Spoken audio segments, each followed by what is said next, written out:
myself first. My name is Marshall Beddoe. I'm a research and development engineer for Foundstone Incorporated. My company does managed services, professional services, and security products. Today we'll be talking about the Siphon project, which is an implementation of stealth target acquisition and information gathering methodologies. And just as a side note, all research that we conducted for this project was conducted completely independent. And Chris? Yeah, my name is Chris Freybat. I'm also a research and development engineer for Foundstone. Here's the contact information and the URL to our Siphon project webpage.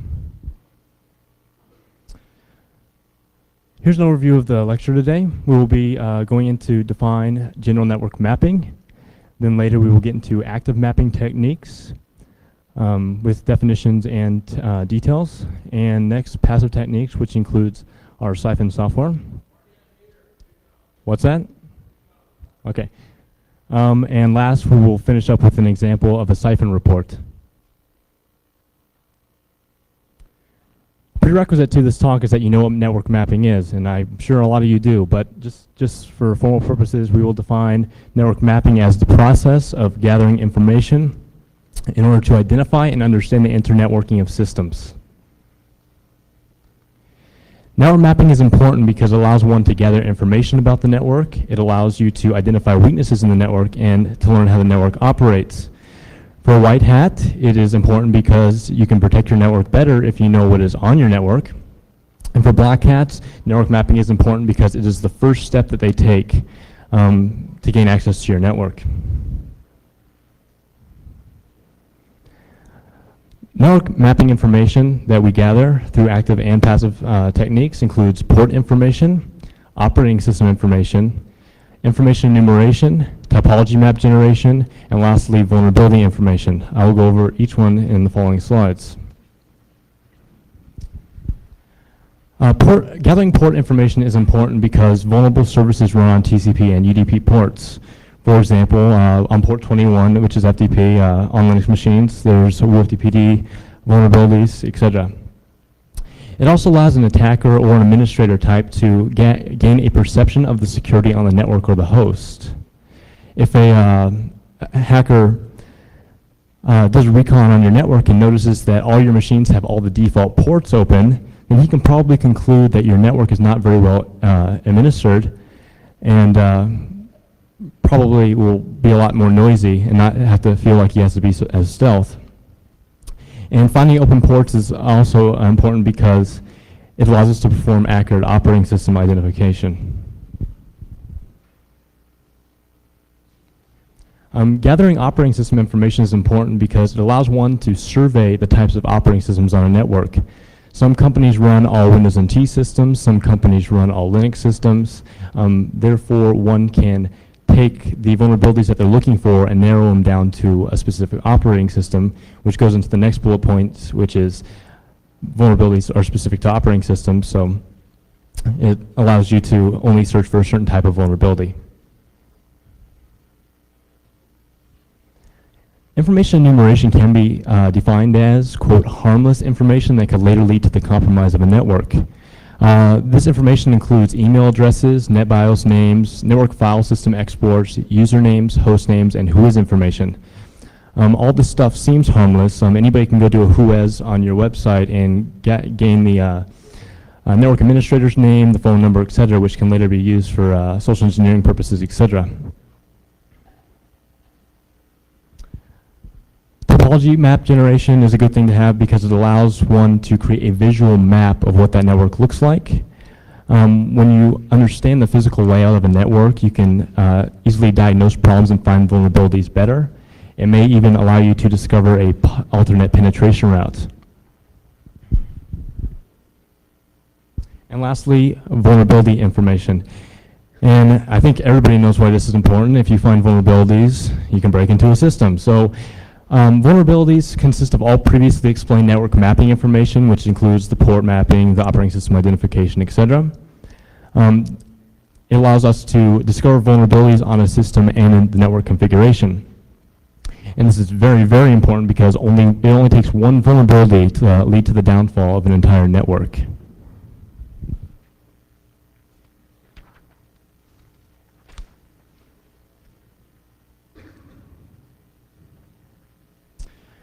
We'll next compare and contrast the differences between active network mapping and passive network mapping. Publicly available tools for active network mapping include InMap, which is a port scanner and OS identifier, Queso, which is also an old-style OS identifier, and Nessus, which is a vulnerability scanner. We will then get into passive network mapping, which includes the only publicly available passive network mapping software, which is our software, which is called Siphon. Active network mapping can be defined as sending queries in order to receive responses to gather port information, operating system information, etc. This requires employing applications that generate noise on the network. For example, you perform port identification, or excuse me, operating system identification using InMap. You send out thousands of packets in hope of discovering what operating system that target machine is running. Active mapping techniques include active port mapping, active operating system identification, active information enumeration, active topology map generation, and active vulnerability assessment.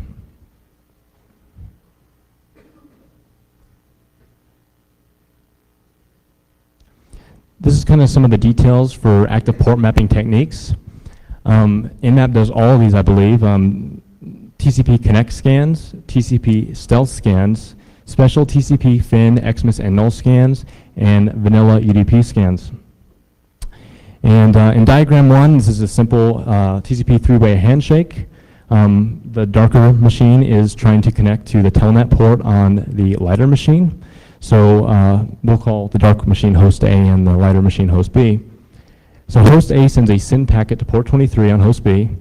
Since port 23 is open on host B responds with a SYN-ACK packet. Host A then follows up with a three-way handshake by responding with an ACK packet back to port 23. The TCP connect scan can probably be considered the most accurate port scan method, but it is easily logged because it is creating a full connection, so that is one downfall to it. In diagram number 2 is TCP SYN stealth scans. And in this diagram, host A sends a SYN packet to port 23 on host B. Host B responds with a SYN-ACK packet from port 23 because it is open. And instead of sending an ACK packet, host A doesn't and just makes note that port 23 is open, never completing the three-way handshake. This used to be considered stealth because of a lot of the logging mechanisms on machines would not log incomplete connections. Nowadays, IDSs pick up on this stuff. Multiple operating systems log this stuff, so it's not stealth anymore. Diagram 3 is an example of a fin scan, and in this diagram, host A sends a fin packet to host B, the port 23. And since no reset packet was sent from host B, host A assumes that port 23 was open. This has some accuracy problems because a reset packet could get lost, or it could time out, or something can happen, and that would mess up the results on host A and to think that port 23 was open on host B. And lastly, we have a vanilla UDP scan, which is very simple. Host A sends a simple UDP packet to port 67 on host B. No ICMP port unreachable message was received on host A, so he assumes that port 67 is open. UDP scans, probably one of the most inaccurate scans possible because a lot of routers block ICMP port unreachable messages. Active operating system identification is performed by fingerprinting the TCP advertised window, TCP options, by sending fin probes, initial sequence number sampling, and fragmentation handling. And in this diagram, it is just a TCP packet with the highlighted fields of the packet are the ones that we actually fingerprint off of. So for example, the TCP advertised window is very dynamic per operating system. On Solaris, the TCP advertised window is hex 2238, while on FreeBSD it is hex 4000.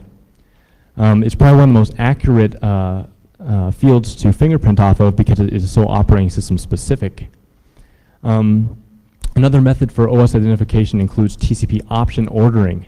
You can send a SYN packet with TCP options set in a specific order, and some operating systems will respond a SYN-ACK packet with options in a different order. I know Solaris does this. I'm not quite sure of others, but it's not a very accurate technique. But when using combination with all these fingerprinting methods, we're able to conclude that it is, for example, a Solaris 2.6 machine rather than a Solaris 2.7 machine. Another technique is by sending fin probes, and this is not very specific at all. It's basically, you can tell the difference between a Unix operating system and a Windows operating system. Unix operating systems do not send reset packets back when the port is open, while Windows systems always send a reset packet back. So you would think that if you were scanning a Windows machine, you would think that no ports were open when in actuality they are. And lastly, some operating systems set the don't fragment bit in the IP packet when responding to a regular SYN packet. It's not specific at all, but when using combination with all these, we are able to tell specifically what operating system and version it is running. Well, enumerating information on a network, some active techniques include NetBIOS name gathering, NetBIOS drive sharing, SendMail EXPN probes to find usernames, finger information to find usernames, whois information to find out the administrator's name, contact information, phone numbers, etc. for social engineering purposes, and lastly, network file system exports.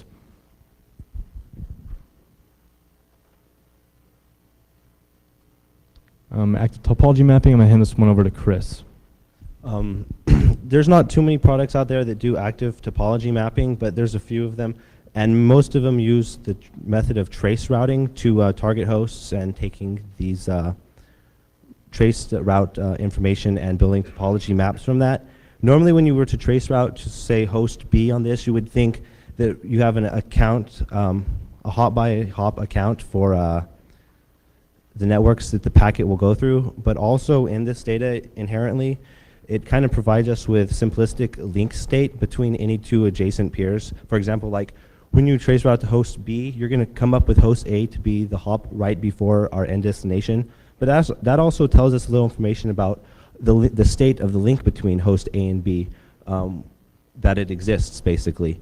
And when you were to combine a single trace route or multiple trace routes to hosts, what you can build is entire graph of link state information which describes roughly network topology.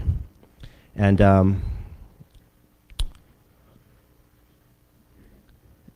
just like in this diagram, what we have combined is a trace route to host C and also to host B. And from this, we built this graph from the information that we were able to gather from active trace routing.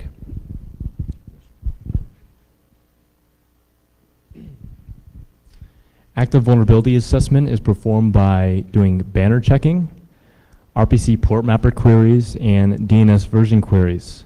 In this diagram is an example of banner checking. Host A is connecting to host B on port 21, which is FTP. Host B responds to host A with its version banner, and in this version banner, host B is running Washington University FTP 2.6.0, which is vulnerable to a format string bug attack. RPC port mapper queries are used to find out which RPC services are running on a machine, and lastly, DNS version queries are used to find vulnerable bind servers and stuff like that. There are a lot of pros and cons to active mapping. Active mapping is good because the assessment can be conducted from a different network. I can be at home on my home machine and I can map out any network connected to the internet. And it generally requires little time to gather the information. You can map out a class C in 10 minutes with vulnerability information, port information, operating system information, etc. The problems with active mapping is that it generates network noise. Nmap sends thousands of packets to a network, which set off intrusion detection system alarms. And sometimes it also crashes machines. So if you're a hacker and you don't want to get caught, why would you want to send out thousands of packets to a network? It also reveals the source of the probe, regardless of where you're regardless of if it's your machine or not. It still leaves fingerprints, which can be used later to catch you. And some active mapping has accuracy problems, which includes the fin scanning and the UDP scanning. And lastly, it's very intrusive. This is important even for network administrators because you want to be able to map your own network, but you don't want to be intrusive to the users on the network.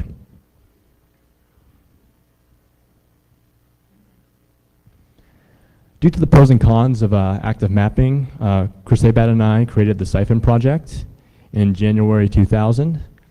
And we created it because it does not generate any network noise. We did not want a network mapping program to trigger intrusion detection system alarms.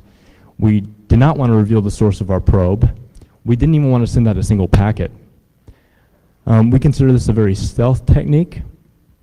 And the idea was came into my mind when I read a paper by Cortez Giovanni on the offensive use of intrusion detection systems. And it was nothing really too special. He just kind of talked about finding open ports on a machine without sending out a single packet by monitoring SNAC packets. Me and Chris took this idea and we expanded it, and basically we were able to create a program that does everything active mapping does and more. Passive network mapping can be defined as gathering information about a network without sending out a single packet. And we're able to do this by monitoring traffic. By monitoring traffic, we can determine the entire layout of the network and the configuration of the hosts connected to the network. If you're a black hat type, you can. This is obvious why it's valuable. You don't send out a single packet. They don't even really have to know that you are there. If you're an administrator type, if you operate in a red tape environment like the U.S. military or the government, there's a lot of red tape there where you can't necessarily go out and be intrusive to your users. So by running a tool like Siphon, you would be able to map out your network. A lot of people ask me, is passive network mapping feasible? Even I've read papers by Cortez Giovanni, which was a follow-up to our first proof of concept release of Siphon, saying that passive will never be as widely used as active network mapping because it takes so long for you to gather the information, and hosts that never receive network traffic on a network might not be reported, which is true for the most part. It does provide complete information like active mapping, but we do have more accuracy, and the only difference is that it takes more time to gather the information, and a host that never gets network traffic will not be logged. The people that would use passive network mapping are network administrators that operate in red tape environments and skilled hackers that move slowly to avoid detection. I wouldn't really believe any script kiddie could even wait to fire off his nmap instead of waiting 2 or 3 weeks for his results from Siphon. Siphon mapping techniques do pretty much the exact same thing as the active techniques, except we do it all passively. So we do passive port mapping, passive operating system identification, passive information enumeration, topology map generation, passive vulnerability assessment, and lastly, our report generation. Passive TCP port mapping is done quite simply. Basically, we just monitor SNAC packets and log the source port of the machine that sent out that SNAC packet. So in this diagram, we have host A connecting to port 23 on host B. So we send a SYN packet to port 23 on host B. Host B responds with the SYN-ACK packet, and host A follows up with a handshake and sends back an ACK packet. Now our software is on the wire of one of these machines, and sees the SYN-ACK packet come back from port 23. So our software can determine that port 23 is open on host B. It's pretty basic. There are some problems with TCP port mapping, but we came up with a solution. And the problem is that a malicious, or maybe not so malicious administrator could corrupt the information database by spoofing SYN-ACK packets. And to combat this problem, we actually monitor the TCP state of all the connections on the network. And Chris will go into this a bit more about the internals of our software. Yeah, like you said, real easy way for someone to like defeat sniffing and monitoring open ports passively would be to just like flood your network with bogus SYN-ACKs that look like a connection was being established and accepted by a host. So basically what we're doing is stateful monitoring of TCP connections like any IDS or firewall might want to do. And other problems that arise from keeping state is just the amount of traffic generated on like high traffic networks could cause our software to take up a lot of CPU. So there's just methods that we implemented to combat this with our using hash lookup tables to maintain the state, and that's what we're actually doing, is using like a probabilistic TCP state keeping algorithm, where we just perform a hash function on the TCP packets upon SYN, and then try to match that same hash upon a SYN ACK to verify whether a connection was valid. And one thing I forgot was to describe this diagram. In this diagram, host C is just blindly sending out SYN-ACK packets, spoofing host A's IP address and from port 666. Traditionally, our software would be tricked into thinking that host A has port 666 open, when this is not the case. So due to our TCP state monitoring, we're able to combat this problem completely. Yes.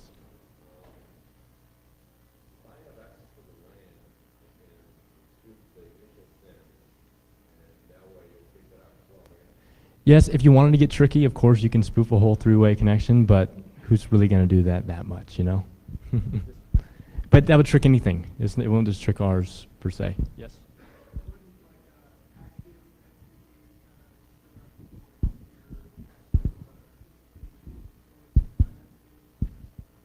No, that should not have, there's...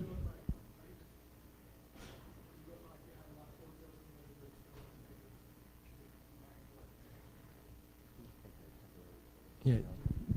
Are you referring to like a temporary port that might be open for some type of connection, or what exactly are you referring to there? Yeah. On some like random like high port or something? Well, yeah, we'll see that come up, but then we'll be able to, we'll get into that a little later as far as ports usage statistics go in identifying a server's role, and that's how we address that kind of issue as far as like randomly used high ports for certain protocols.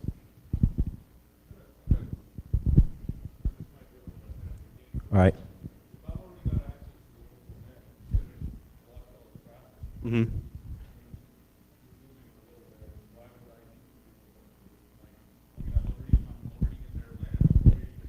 Yeah, as far as going on to active mapping and intrusion techniques on the local LAN already?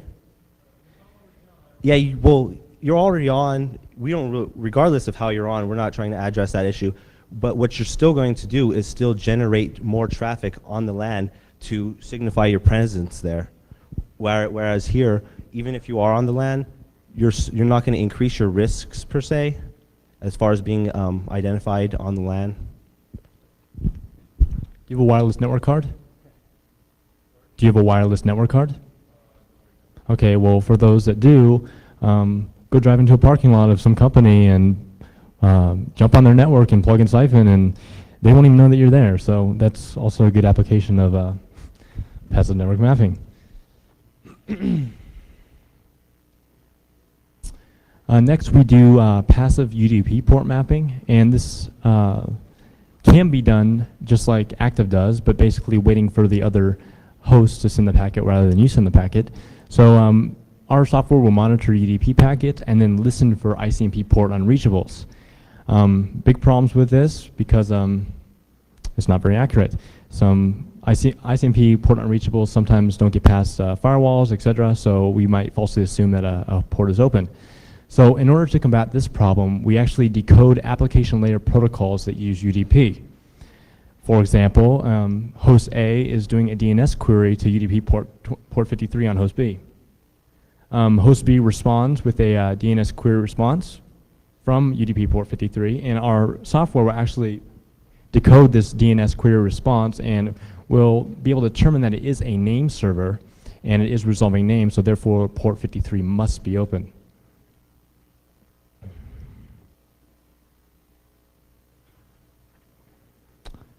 I'm going to hand this one over to Chris. He wrote the algorithm. Oh, yeah, passive OS identification. Originally, you might have seen a paper by this. I believe Lance Spitzner did a small paper on this about the same time when we were developing this. So there's a lot of syncing going on there. But basically, passive OS identification is pretty much drastically different than active identification because we don't really get to form and craft the packets to send out in order to receive certain responses we're looking for, as he described earlier, in how active fingerprinting works. Instead, we have to rely on connections that are occurring, and a lot of problems come up with that because there's a lot of ways a machine could actually initiate a TCP connection as far as certain options being set go. But there's a few points that we are always using in passive OS identification in the TCP packets and like also the IP headers is first we're going to monitor the TCP SYNAC packets upon connection establishment, and we're basing our OS fingerprints upon a TCP advertise window, which active mapping does use, but is able to craft its packets in a way that it will get responses that it expects back most of the time. And the IP don't fragment bit, as he explained, is also used. The default TTL is also used. We have to estimate that by methods like rounding up to like the nearest binary value, like 32, 64, 128, which is a guess, but that's how operating system identification is a guess anyways, so we really don't take that into account as a con here. And the TCP options, such as especially the MSS TCP option set by the connecting host, because the connecting host is able to get the server to change its TCP window, we've noticed, depending on whether the TCP MSS option is set or not, and what the MSS value is set to. And right here we have a diagram of a basic SYNAC connection here. And you see Siphon machine at the bottom, and what's being sent to the host C from host A, the connecting host, is a SYN request to open a connection on port 23, and then the SYNAC coming back with a source port of 23 saying OK, and we have a TCP advertise window, a hex OX4000, the don't fragment bit is on, and the TTL is set to 60, default TTL we estimate to be 64. If this was on a local network, that would be actually the value we saw in the packet itself. And when we look that up, it happens to be FreeBSD there. And there's some other challenges here for passive OS identification. As I said, the TCP window as well as other fields change a lot. So here you see multiple fingerprints for the single operating system or ranges within the version, and we have to take an account for this to simplify these fingerprints. We came up with a method to condense these fingerprints into a single fingerprint. And right here, what we do is basically take a group of windows that are known that the system might send out, and then we create like a few masks, a bit mask, a legal bit mask. We basically logically AND all the windows together to see what bits are consistently set in the windows, which we could use as a filter. We just will AND that mask with the window that is being sent to see if any bits fall outside of our legal range. And the static bit masks are bits that are always set in any window. So if any bits aren't set in the window that we have determined to always be set, we also have a non-match. And then this bottom part just explains that we have a little leeway here. When we get a window, we compare it with the legal bits, verify that, compare it with the static bits, verify that, and if there are any discrepancies there, we are able to make an estimation of how far off this matches from the fingerprint we recorded by taking like a Hamming count of the two windows and then the window in our fingerprint file. And the closer that is to matching, like the more determination we can make on whether this is the proper operating system we try to identify.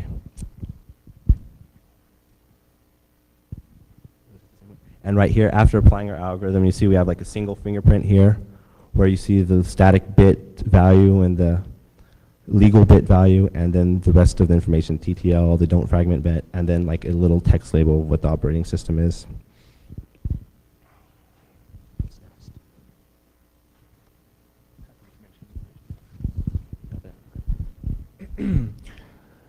All right, we are also able to perform passive information enumeration, and this is quite simple stuff. It's basically just setting up a sniffer. We are able to enumerate information by monitoring telnet traffic to gather usernames and passwords. We also monitor incoming mail traffic to gather usernames. We monitor incoming web traffic to gather host names. We also monitor DNS queries and responses to gather host names because we do want to be able to resolve IP addresses with our software, but we don't want to actually have to go do that DNS query on that same network because you're actually performing something active. So basically what we do is we monitor DNS queries and we keep them in a table, and later when we do our report generation, we look up that IP address in that table and we're able to tell what the host name is. We also monitor file sharing, like network file system and NetBIOS. So we're able to, you want to take the NetBIOS one? Oh, no, okay. Sorry. So that's pretty basic. And we also perform traffic analysis to find peak hours, low hours, etc. This might be valuable to an attacker for him to choose when he feels it's best to be on the network. And lastly, we do network hardware fingerprinting. And this is something that's just kind of fun, you know, just to tell that host A has a 3COM network card or something like that. Maybe even wireless access points later on. And we also perform passive topology mapping in a way that active completely falls short. And we do this by monitoring dynamic routing protocols. We monitor the routing information protocol, which is a general distance vector protocol. And we monitor open shortest path first protocols, which is a link state protocol. And the OSPF is really easy for us to do, but we'll get into that a little later. And we are also to kind of estimate how the network is laid out by performing TTL estimation, and we just call this path vector routing topology. So I'm going to hand this to Chris. Yeah, I'll just give you a brief overview. We don't really intend to like give you a good detailed explanation of these routing protocols, but just a guideline of where the information is useful and what information is useful. Routing, the RIP protocol, RIP protocol, everyone knows. It's interior gateway protocol, meaning it just describes rough network in like a certain zone. And it's a distance vector protocol, which means it doesn't describe the actual topology of a network, but it describes how far your intended host is away from where you are. Or any other type of metric you want to use. It could be like how costly it is this to send this packet from host A to B. Any way of optimizing your path.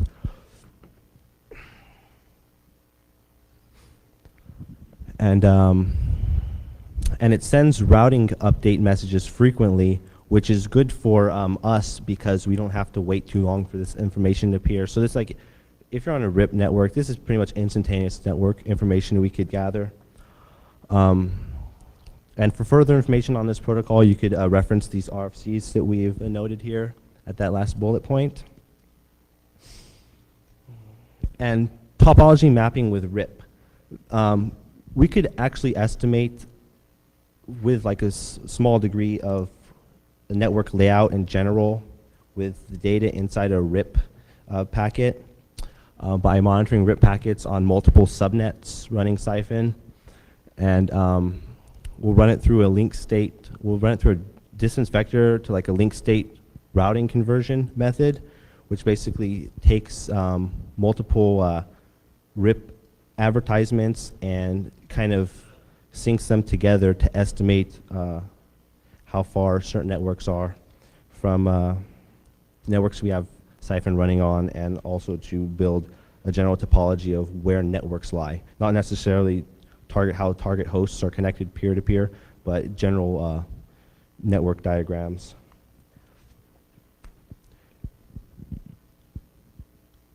Oh yeah, here's how we do that. Man, I've looked this for inside RIP packets, inherently, it describes almost the same type of data that a trace route might provide, except for instead of telling you peer-to-peer connections, it'll definitely tell you direct default gateways or gateways that are one hop away inside the packets, because inside a RIP advertisement, you basically have a target network and then the cost to that network. Generally nowadays, that metric is distance.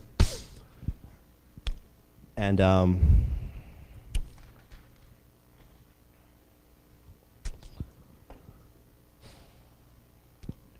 that information right away is not too detailed, but in combining this with other subnets, RIP information, we'll be able to build a real rough graph from this, and I'll kind of explain how that works. If we were to like sniff two RIP protocol packets, we have this method of, like I said, of combining this data to form an estimate of what the network looks like.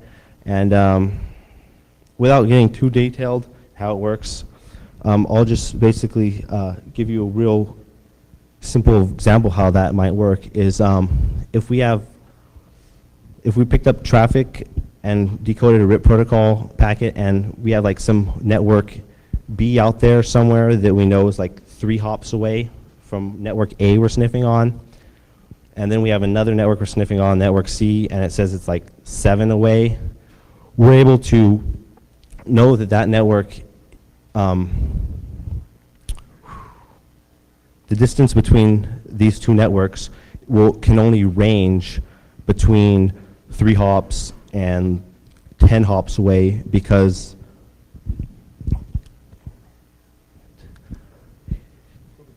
okay, here's a better, it's hard to visualize what I'm talking about, but here's like a better example of that visually for you. What we have at the top are 2 RIP broadcasts on the left from network 1 to network 1 is 0, obviously a metric of 0, to network 2, metric of 2, 3 is 5, and then from network 2 to the same networks, it has different metrics because it might be a different distance away. We have 2, it's obviously 0 away from itself, 7, 7, and 5.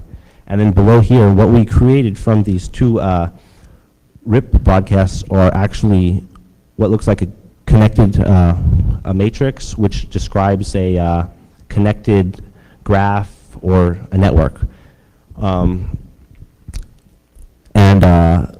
Below is like the minimum and maximum distances each network might be away from each other.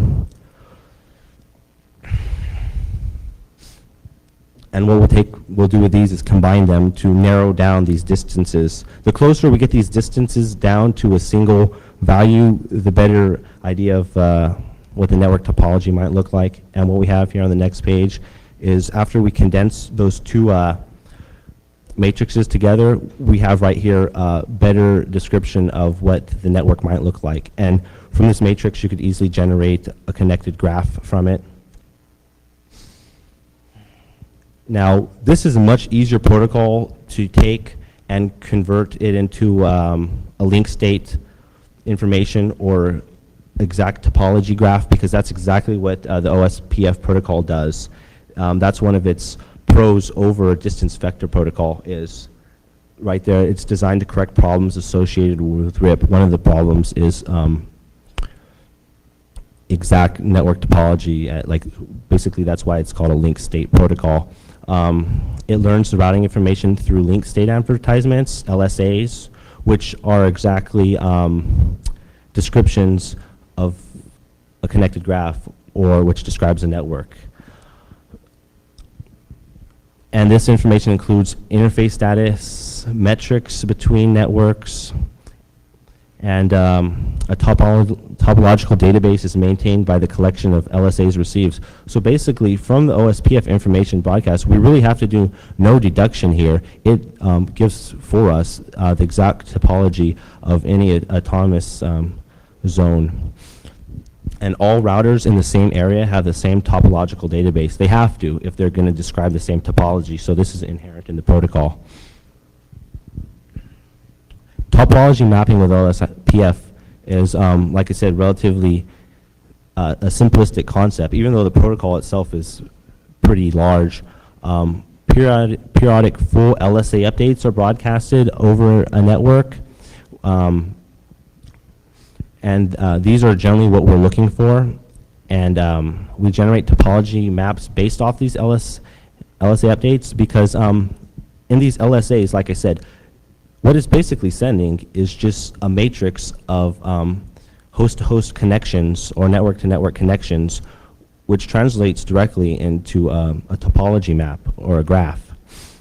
And this little diagram just gives us a little network topology view that you'll see later in our reports.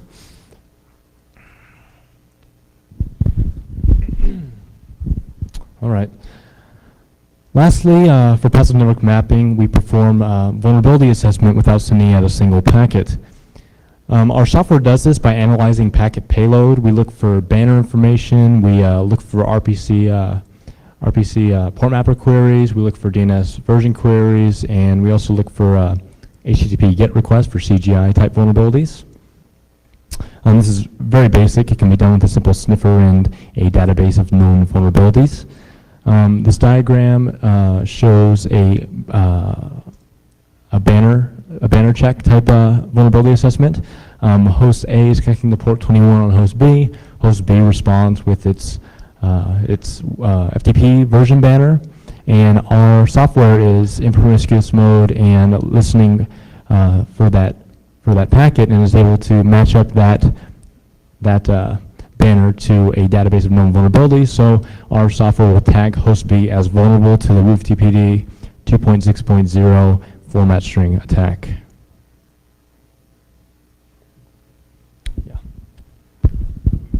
This is one feature here. Traffic analysis is something that there's like no match paradigm in active scanning that can fulfill this role, and this is something you can only do by passive mapping. This is a definite pro for people like network administrators of large networks who don't really understand what role certain machines play on their network if it's large enough. And this is proven easily by why we even have assessment security companies in the first place, because network administrators really don't have a grasp on their own network. One very useful, immediately useful information we're gathering from traffic analysis is port statistics to determine a server's role on the network.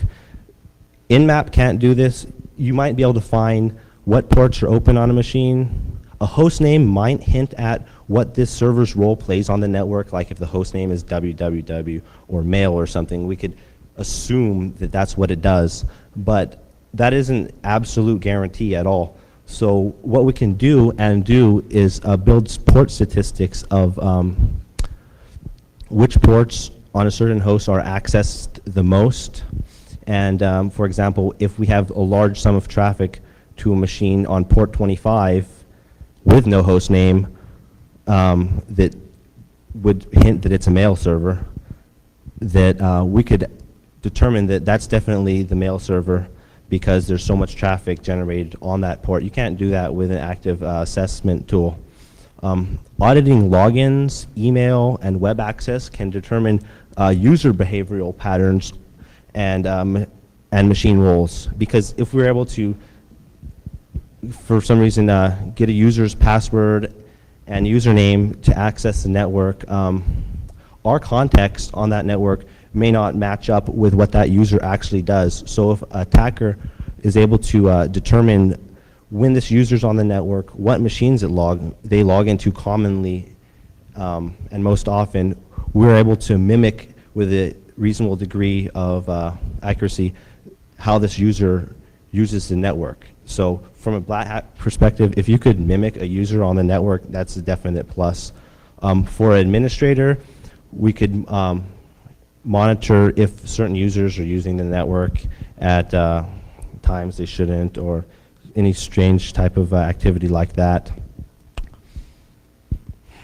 Analysis on initial sequence numbers and other similar challenge protocol fields can reveal the nature of a host's probabilistic random number generator.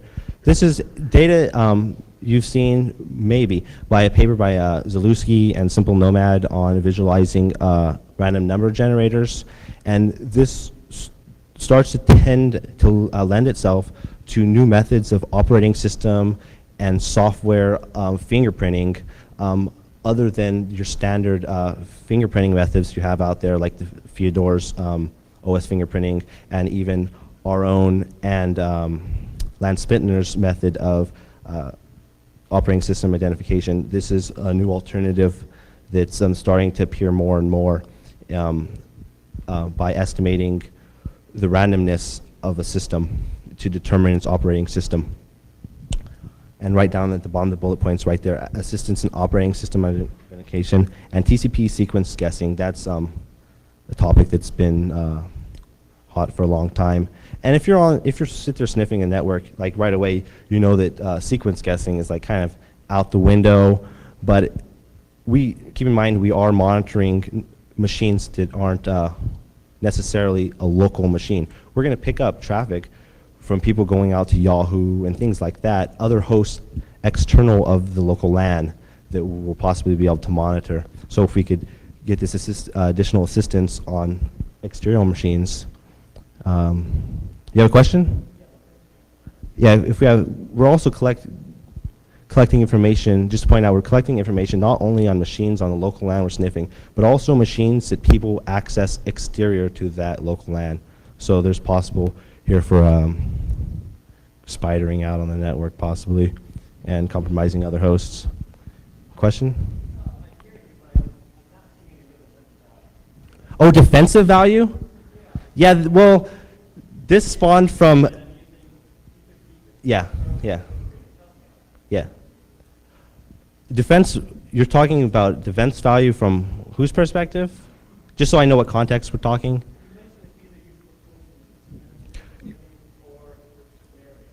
Mm-hmm. You don't see it? Well, yeah, you're right from that perspective. It doesn't lend itself too much to, if you're a system administrator, it really doesn't help you as much as it might help a hacker. But maybe you could think of a way to protect against this. I'm not a defense man, so like any ideas in that area, it's great.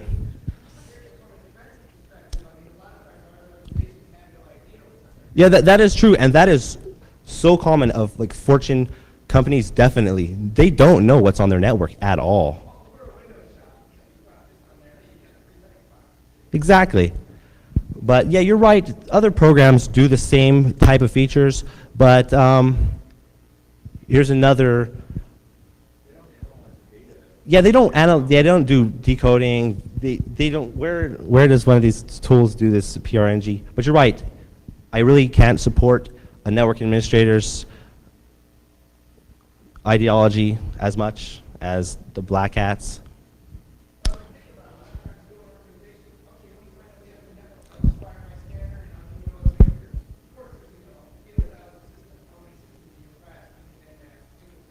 Yeah, all like the old Solaris machines. Yeah, a lot of people run into that. Oh, the Solaris machine's down because we ran nmap against it. And, but yeah, not to deviate.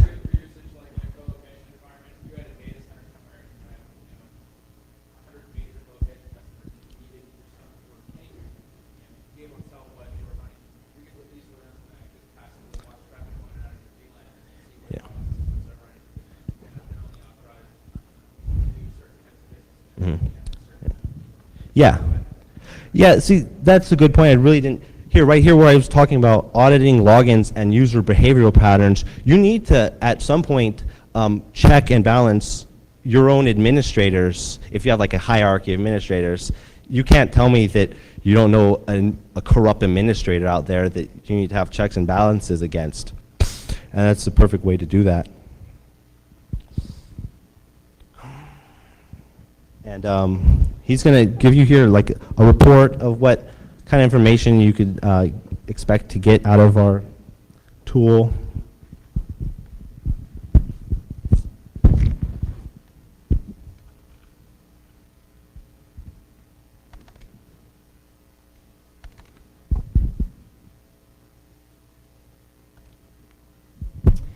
Okay, this is an example of a Siphon report that was dynamically created by our report generation engine in our software.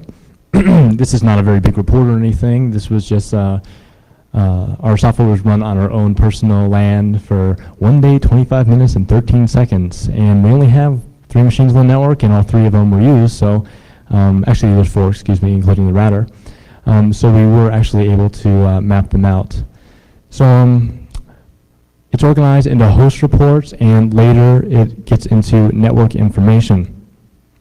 So first line, host reports, I don't know if anybody can see that very well, but the IP address is 10.0.1.1, and the host name on there is router.gravitino.net.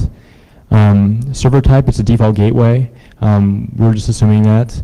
The operating system is Linux 2.2.14, and the network card that is in the machine is a 3COM. The next line is arthusa.gravitino.net.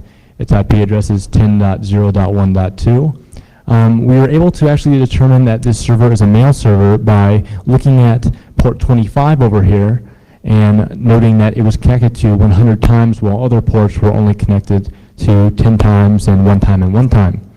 It's a Linux 2.2.14 machine, and it's also running a 3COM NIC. So we also did some information, or our software also did some information enumeration and organized them this way. So we will look at the information that was enumerated by monitoring telnet traffic. So here's the telnet information for arthusa.gravitino.net. The banner says Red Hat Linux Release 6.2 Zoot. The kernel is 2.4.1, and it is a 686 machine. And we were actually able to sniff some passwords and some timestamps of the logins, and username bind, password funny, and username AMPRI, and password hilarious. These were obviously changed. But by keeping the timestamp, we can actually monitor user behavior and track users all over the network. We also enumerated information from the mail port 25. Its banner is arthusa.gravitino.net running SendMail 8.9.3. The email that was received on the machine went to bind@gravitino.net. And what's that? Highlight? Great idea. No, oh, yeah, 1 second. Windows. Oops.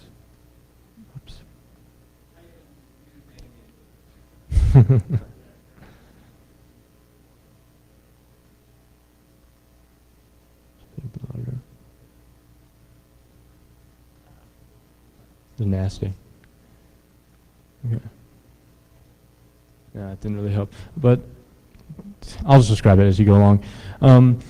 Email addresses, email was sent to bind@gravitino.net, AMPRI@gravitino.net, Eugene@gravitino.net, Pandora@gravitino.net, and AWR@gravitino.net. So we were able to determine that all of these accounts exist on this machine and possibly on other machines connected to this network. And lastly, on this host, we enumerated some RPC information. This might not be done that often unless explicit RPC info requests were actually sent out to this host. So passively, we were able to determine that that port mapper was running, RPC.status was running, mountd was running, and lastly, NFS was running, and the ports that they were each running on, since they were used most likely for NFS. Next line, we have IP address 10.0.1.3. Its host name is chiba.gravitino.net. We were able to determine that it was a web server because port 80 was connected to 1,000 times. Its operating system is OpenBSD 2.9. And we also were able to enumerate some information on each of these ports. For SSH, all we pretty much did was grab the SSH banner, which can lead to maybe vulnerabilities being discovered, etc. And maybe even later we'll do some SSH traffic analysis. The possibilities are endless. And we were able to tell that these virtual servers were hosted from chiba.gravitino.net, which is www.gravitino.net, govmetal.dk, and hackerinrussian.net. The last host on the network is 10.0.12. Its host name is wintermute.gravitino.net. Its server type was unknown. We weren't able to conclude what type of server it was because there was not enough information available. Its network card is a Sun Microsystems network card, and it is running Solaris 2.6 to 2.8, one of those. So we were able to enumerate a username and grab the banner for Telnet on the system. We have a username that was sniffed, username Solaris, password Sun4U, and a timestamp. It's pretty basic. What's that?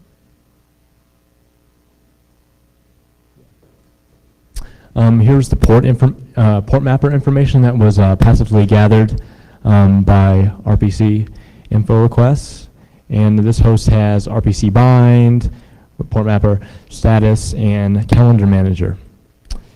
And on this host, there was actually a vulnerability found. So in red, we have a little vulnerabilities found page. So on this host, we were actually able to determine that this Solaris machine is vulnerable to the calendar manager buffer overflow. And that was just based off of the port mapper enumeration. Here's the network information. Is RIP in use? No, it is not. It's a small network at home. I don't think we have the need for that. OSPF protocol is not in use. There's no multicast groups being used. And here is a very simple generated topology map of the network. And it's just a regular Class C with the internet, our router, and our nodes on the network, which is 10.0.1.2 is a Red Hat machine. It has a little Red Hat logo, and .12 Solaris Sun logo, and .3 is OpenBSD. So those are that's a very minimal example of what our software can do. Go run this on a huge network, and you'll have a huge topology map, and you'll probably have a lot more information than this. But it might take a bit longer to gather all the information. Right now, our software is for, we developed it under FreeBSD. It works on Linux, all the BSDs, etc. But what's in the works is a Windows 2000 version with a GUI and all that fun stuff. Not looking forward to that, though. Some future features of Siphon include non-TCP operating system fingerprinting. I mean, who knows, we might implement some Ophir Arkin's ICMP operating system fingerprinting techniques. Maybe we won't. We're also adding default installation fingerprinting, and this will just be a minor change to our reporting engine. And basically what this means is that we will create a fingerprint for let's say like our default Red Hat 7.0 install. It has these ports open, this kernel is running, etc. So we'll be able to, in our reports, we'll be able to determine if a system was installed on the network and left alone, which can allow an administrator or an attacker to basically think that that machine is vulnerable and misconfigured because it's a default install. And this is kind of cool. I've only been working on this for about a week now, but we're thinking about passive wireless LAN sniffing. This will require kernel modifications, etc., for FreeBSD at least, because we want to grab the 802.11 frames. But some of the features that we're thinking about building in the Siphon include rogue access point detection, SSID gathering, and network statistics, signal strength, access points, triangulation, etc. Possibly even building some GPS type feature in there. We're also we've been working on this for about a year now and just haven't got around to it, but the OSPF integration, it's a pretty large protocol and we don't really have a network to test it out on, so it's the development for OSPF integration is very, very slow. Hopefully if anybody out here has any resources that we could tap into, we definitely appreciate that. And lastly, we also have a Windows 2000 version that is in the works. Yes.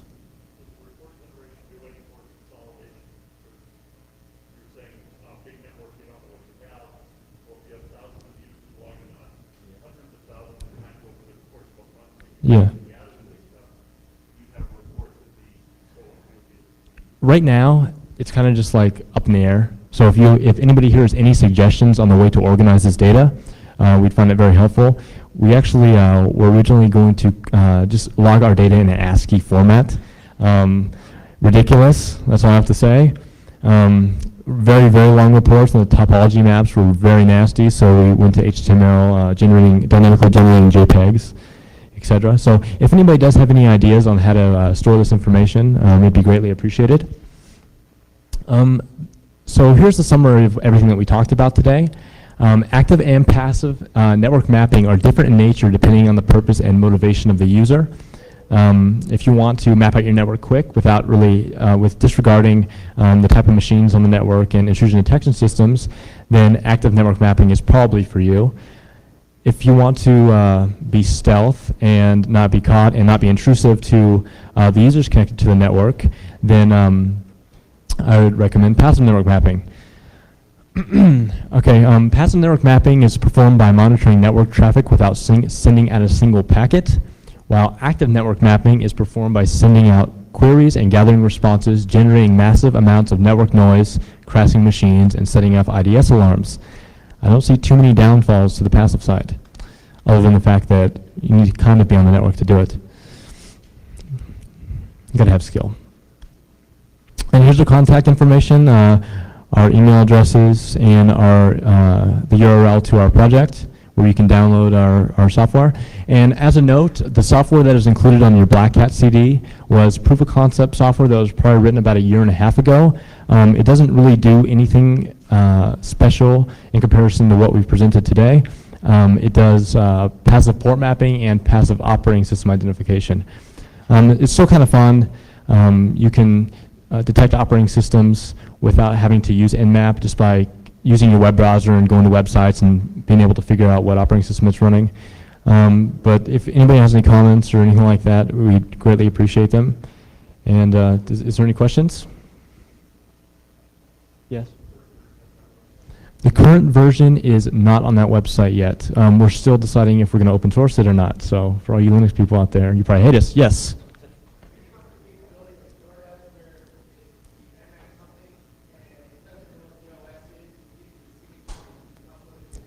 Yes, it does that. We have a lot of infrastructure that we need to implement on our website for submitting fingerprints and stuff like that. But that will all be in the works quite soon.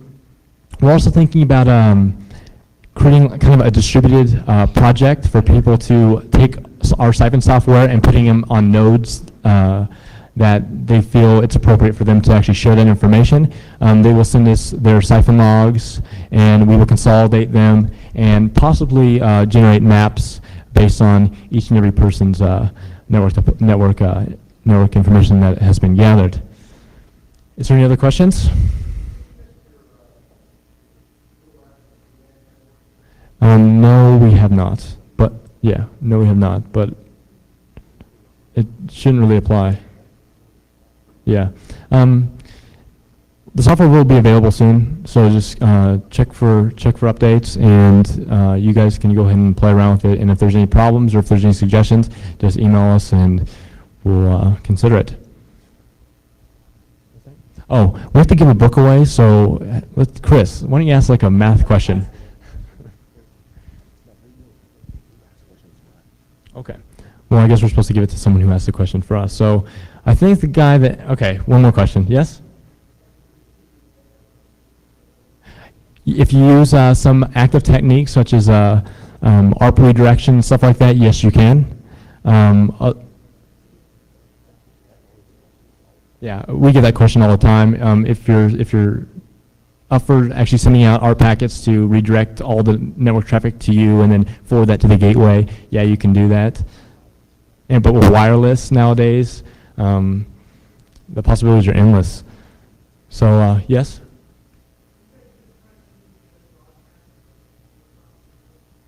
Yes, let Chris take that. Like, in what regard? Like, what other broadcast information might you be talking about?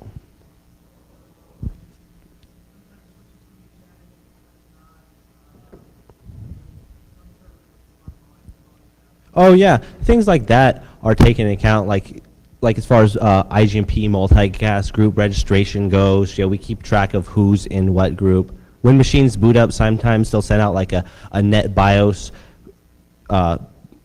information that we could pick up, like whether this machine just came online, things like that. Switches, if they're flooded, sometimes they'll send out like a funky packet that fakes a collision to say whether this occurred, just to show the collision might have occurred.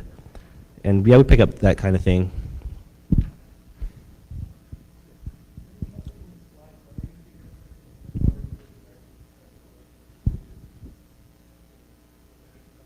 Oh, yeah, I'll pick up things like managed hubs just because there's like really no discrepancy. If a managed hub has services running plain text or even on that network, of course it's going to be picked up.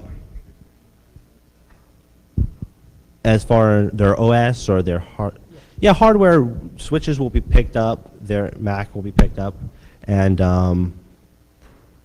their OS can be identified. Like Cisco, that's like really good example. Cisco like switches have like TCP ports that are open sometimes that'll identify that operating system.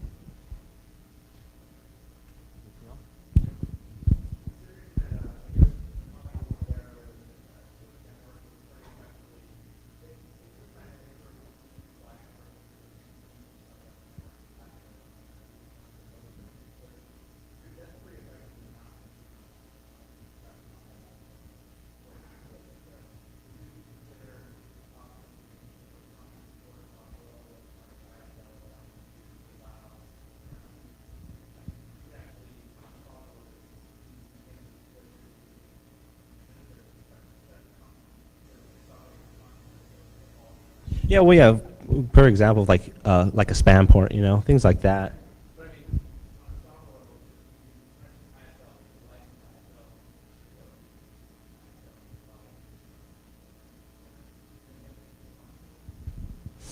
If someone had the time to do that, really, you know, I don't plan on doing that today, you know.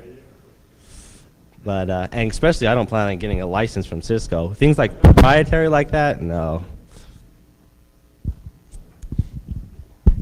Any other questions? Okay, I think we have like 30 minutes left, so I'm not going to try to keep any of you too long. But just for a time killer, I guess I'll just let you guys know what we have available at our website.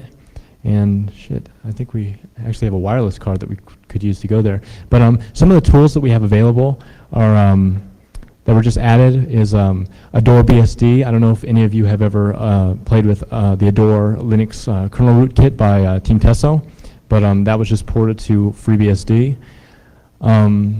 We have Sentinel, which is a promiscuous detection program and can actually be used to detect nodes running in promiscuous mode. So you could actually detect Siphon using our other software product, which is kind of funny.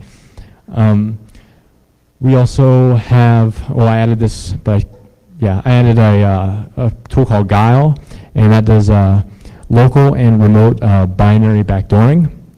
And what else do we have? Format string exploit generators. And we have some papers on some cryptography stuff that Chris has put together. So if any of you are interested in that, write down the URL and give us a visit. So thank you very much.